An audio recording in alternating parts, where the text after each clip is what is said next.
Graças a Deus, meus irmãos, minhas irmãs, que aqui nos encontramos em mais uma rica e feliz oportunidade. Neste dia maravilhoso, dia belo, magnífico, nas nossas jornadas, caminhadas, a caminho das nossas evoluções, ultrapassando as nossas dificuldades físicas, kármicas e transcendentais. Também melhorando a cada dia a nossa essência do ser físico, da nossa crença, da nossa fé, da nossa essência, de todo este planeta. Então, que Deus os abençoe, que a sua misericórdia divina nos possa alcançar neste exato momento, para que nós possamos deixar entrar em nós, na nossa caminhada, nos nossos lares, entrar e fazer as coisas boas das nossas vidas. Muitas das vezes, em vez de ficarmos pensando nos problemas, nas agonias e tristezas, digamos com fé e esperança: obrigado, porque eu sei que ainda hoje serei abençoado, atingido pela sua bondade divina, e serei inclusivamente cercado pelos seus favores, desses espíritos protetores, que cuidam de mim, de nós, nos ajudem neste momento de provação em todos nós. Para falarmos aqui hoje um pouco da nossa fé e da essência da humanidade. Porque, na verdade, Jesus divino e amado Mestre, quando aqui passou neste mundo físico, disse: porque na verdade vos digo que se tiverdes fé como um grão de mostarda, direis a este monte: passa daqui para acolá, e ele há de passar, e nada vos será impossível. Foram palavras, inclusive, do Mestre Jesus.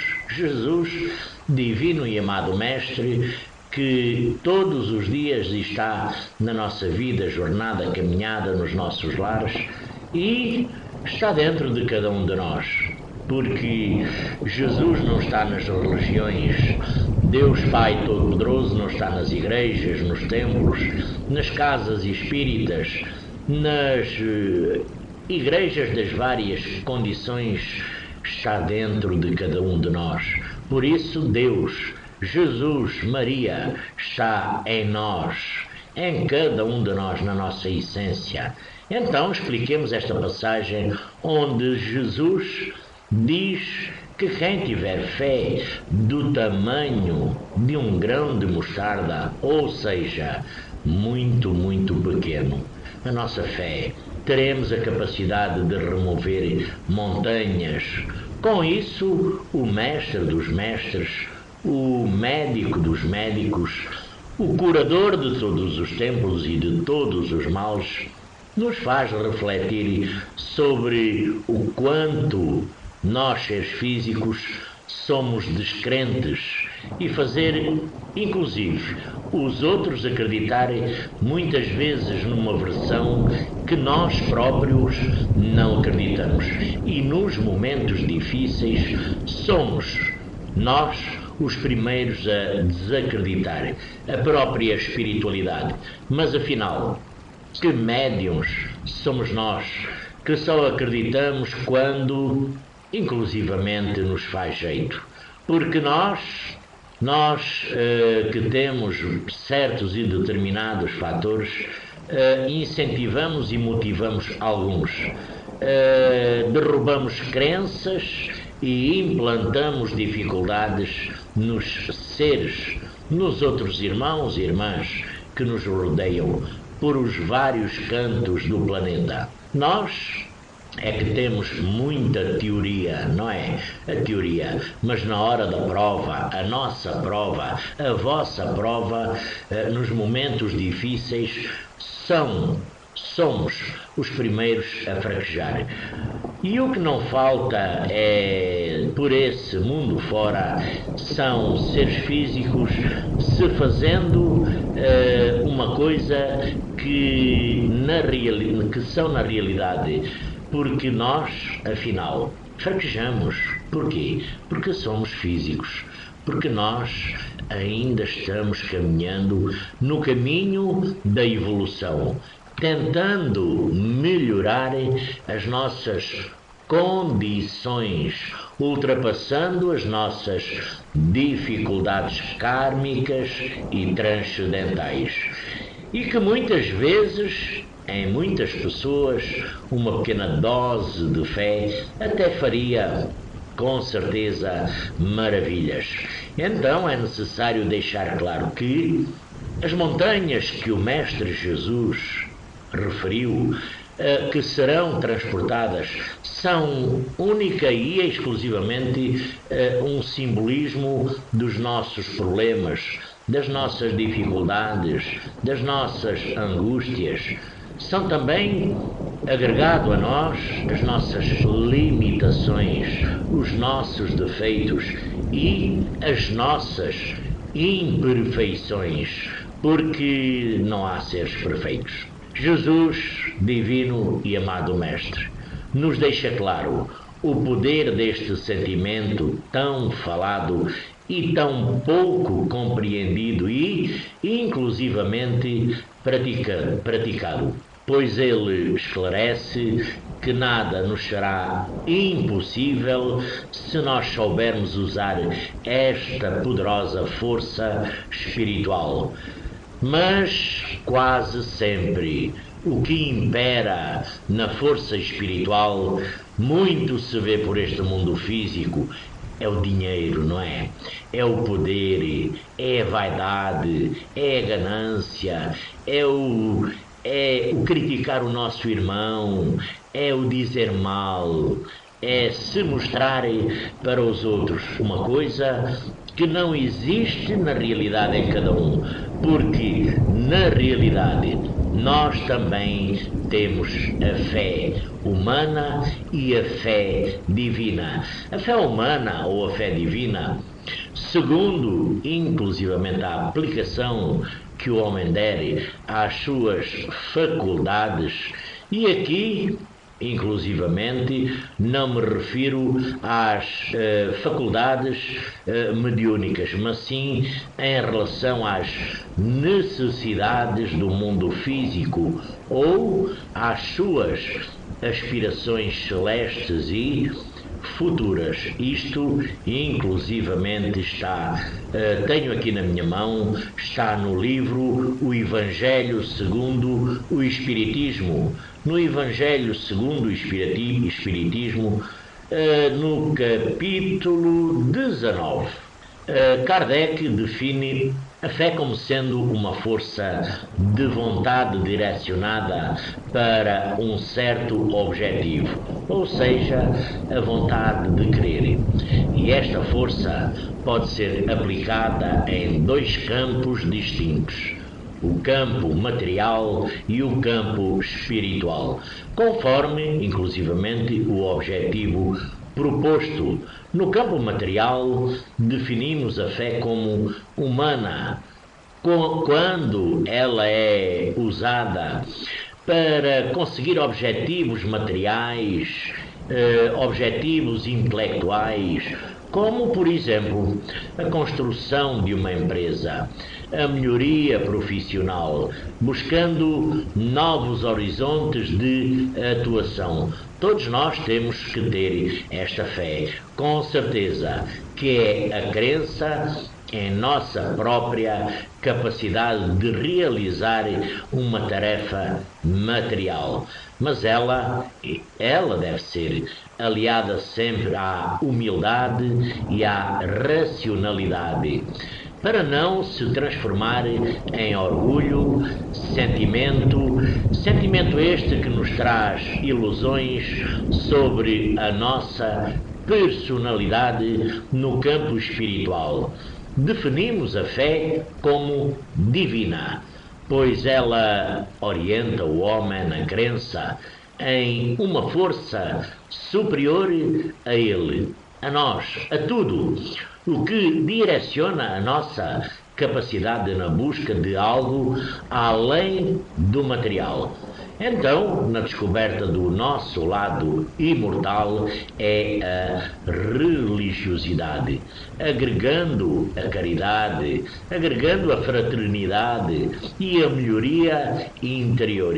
Esta fé, aliada à fé humana, espiritualizada, se tornam-nos objetivos desta última e direciona esta força material para a satisfação da coletividade e não mais só da individualidade.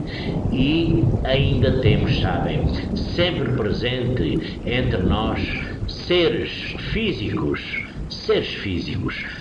para chegarmos à fé cega e à fé racional. A fé na realidade, necessita de uma base. A nossa fé, ela tem que ter uma causa, uma base. E essa base é a perfeita compreensão daquilo em que nós devemos crer. Nós, cada um com as nossas crenças, para crer, para nós acreditarmos, não basta. Não é necessário ver, é necessário, inclusivamente, sobretudo, compreender. E aqui vamos definir a fé que a nossa doutrina veio propagar, que é a fé racional, que nada mais é que nós estamos vivenciando, que é aliar a este sentimento de crença e vontade de crer, que é uma qualidade própria do nosso tempo, que é a razão. É ela quem dá uma base sólida à nossa crença, podendo encarar a ciência e o progresso a qualquer tempo, e que também nos ensina que não basta só crer ou ver, é também necessário compreender, porque há por aí muita gente que não compreende, não passou ainda do básico, não passou do elementar, e muitas das vezes desacreditando. Outros passaram já do básico, mas querem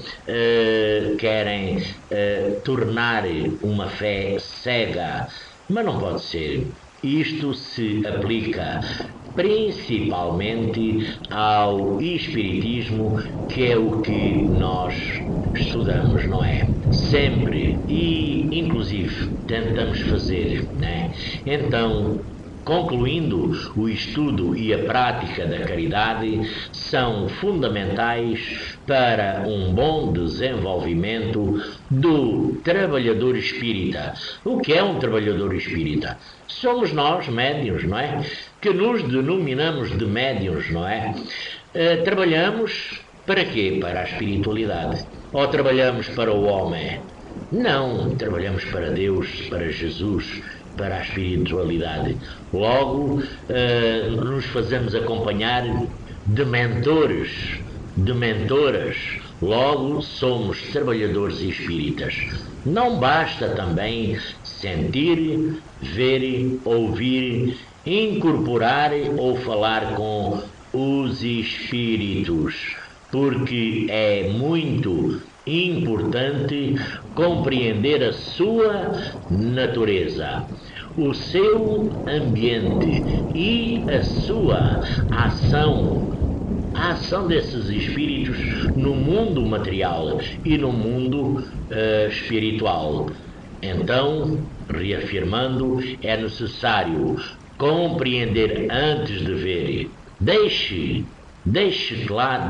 Deixando claro o perigo da fé cega. Aquele que acredita sem compreender, sem questionar, que é o que muita gente quer, que se acredite sem questionar, não é?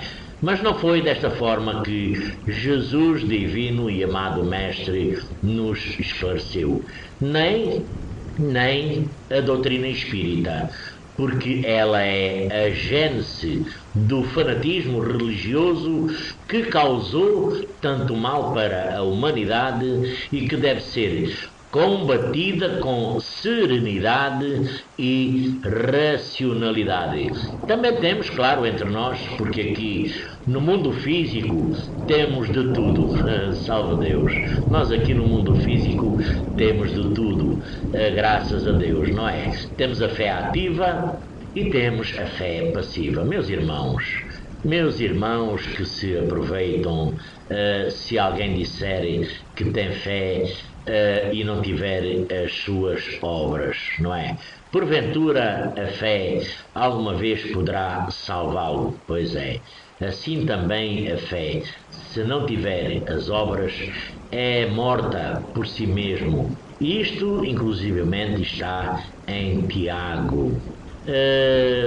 Capítulo agora não sei. E inclusive agora aqui encerrando o meu vídeo ou áudio, não é? Saliento que a fé sem obra, mas a obra do próprio, não dos outros, e muitas vezes à custa da exploração ao bolso alheio, essa obra não vale nada. Mesmo a fé racional, pois só o conhecimento também não salva ninguém. Eu conhecer, eu saber, eu ler, eu escutar, eu ver, mas se não praticar com amor, então de nada me serve. Então é vital aplicarmos o que estamos aprendendo e o que já sabemos no nosso dia a dia, na prática do amor, da tolerância e da humildade. Mas afinal, onde está esse grande sinal de fé e também mudando, inclusivamente, o mundo em nossa volta?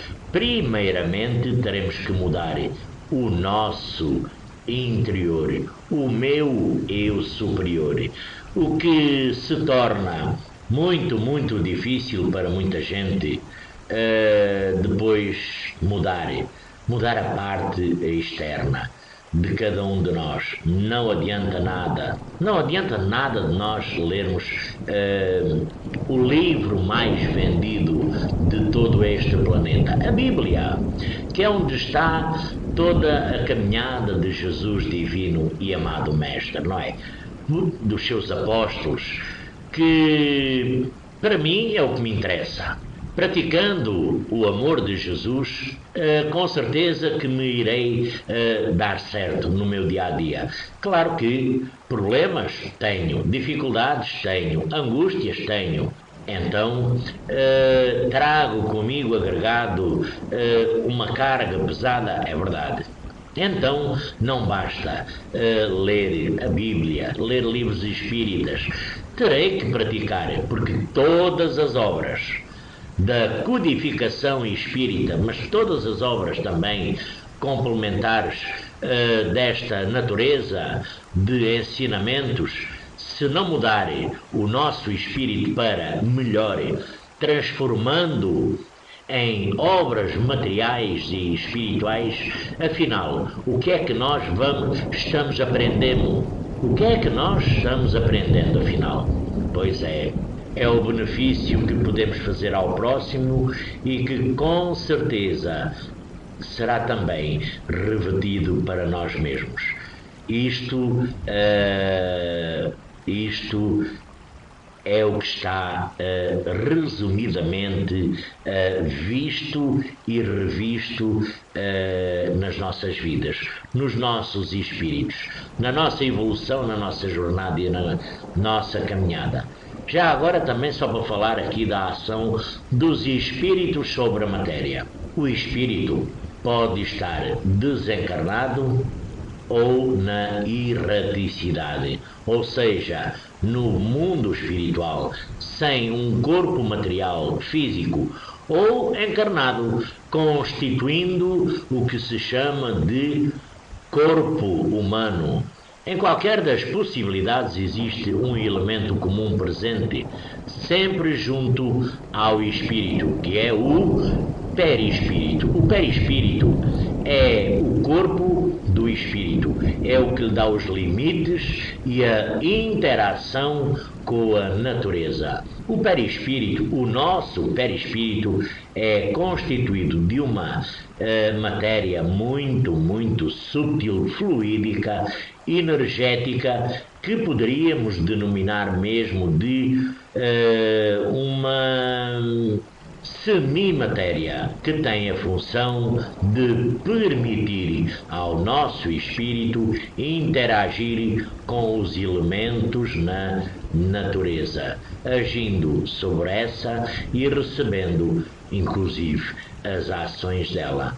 Devemos lembrar que a natureza, criação divina, foi criada a partir do princípio material que, junto com o princípio inteligente, é o próprio Deus. Desta forma, meus irmãos, minhas irmãs, me despedindo de todos com muito amor, muito carinho, desejando a todos uma linda e abençoada noite. Que Jesus divino e amado Mestre, que Deus Pai Todo-Poderoso, que a Virgem Santíssima, que a espiritualidade se encontre junto de nós, nos iluminando, abençoando, projetando o seu amor nos nossos lares, caminhada, jornada. Acima de tudo, vamos ultrapassar as nossas dificuldades. Dificuldades que nós ontem eram maiores, hoje minoraram. O dia de amanhã é uma incerteza, porque nós não sabemos se existe o amanhã. O amanhã só a Deus pertence. Amanhã, quem sabe, Deus nos presenteia com o dia de amanhã. Desta forma, meus irmãos, minhas irmãs, graças a Deus por esta rica e feliz oportunidade, agradecendo mais uma vez a Maria, Mãe de Jesus, Maria, para que ela possa, com o seu manto sagrado, iluminar os nossos lares, caminhadas, possa tirar os nós das nossas vidas, possa abreviar os nossos corações, iluminando os nossos espíritos e as nossas mentes, e que Jesus divino e amado Mestre nos possa alcançar. Basta nós abrirmos o nosso coração, a nossa mente, para essa força divina do Divino Mestre Jesus. A todos eu desejo uma linda e abençoada noite. Que Jesus os abençoe. Graças a Deus.